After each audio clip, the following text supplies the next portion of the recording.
Hi, I'm Liam Durcan. I'm the author of The Measure of Darkness. So this is your new novel, Liam. You're a neurologist as well as a writer, and I wonder if you could say how, if your work as a scientist informs this book. I'm interested. I see a lot of patients. I'm a clinical neurologist. And some of the patients we see do have a syndrome called neglect, where they're less able to not only see things on one side of their body, but they become unaware of that side of their body. And that sort of leads to sort of an unusual experience, and I thought that would be interesting as something to explore for the protagonist of the book. So your protagonist, that you refer to Martin, is an architect, and he's, as we join him in the book, he is in recovery from an accident. Martin Fallon is an architect who is mid-career, fairly successful, and has suffered a brain injury after a car accident that's left him with neglect. And one of the problems with neglect, as I said, is it's sometimes very hard for people who suffer from this to be aware of what is wrong with them. So he's not able to acknowledge his problems, and that leads to other ways in which he tries to make sense of his life.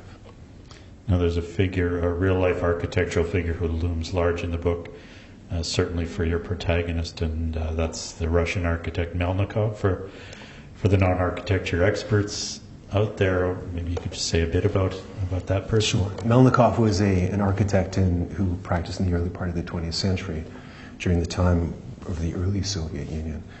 And he was a visionary, part of the constructivist movement, and fairly influential. He also serves as a person that Martin draws parallels with. And he's an architect that Martin actually has met earlier in his career. And it's part of that process of healing after his injury that he begins to draw a lot of parallels with Melnikov's lives, the persecution that Melnikov suffered under the Stalinist regimes, the fact that Melnikov's career was actually stalled by the forces in the Soviet Union.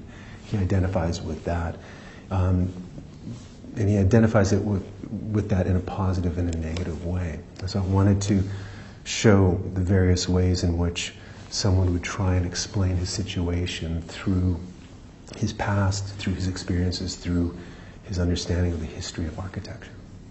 Now, Martin, your protagonist lives in Montreal, but the city of Detroit figures very importantly in the novel, both literally and maybe symbolically. Can you tell me what drew you to Detroit as a place to write about? I think two things. One is, as a child, I lived in Detroit for a short time. So I've always sort of had an interest in Detroit. As well, it fit with the story that Martin is a person who comes to Montreal because he's avoiding the draft. In the late 1960s, after visiting Expo, he decides that this is the place he might stay. And it's also sort of a cleavage point of the book. His older brother goes to the war, stays in Detroit, and it's a way to try and understand how two people with very similar upbringings can be so different, because they're reunited as the story unfolds, and they have very different approaches to the way they understand things like Detroit, understand their societies, and yet in some ways they're very, very similar, as people find out in the book.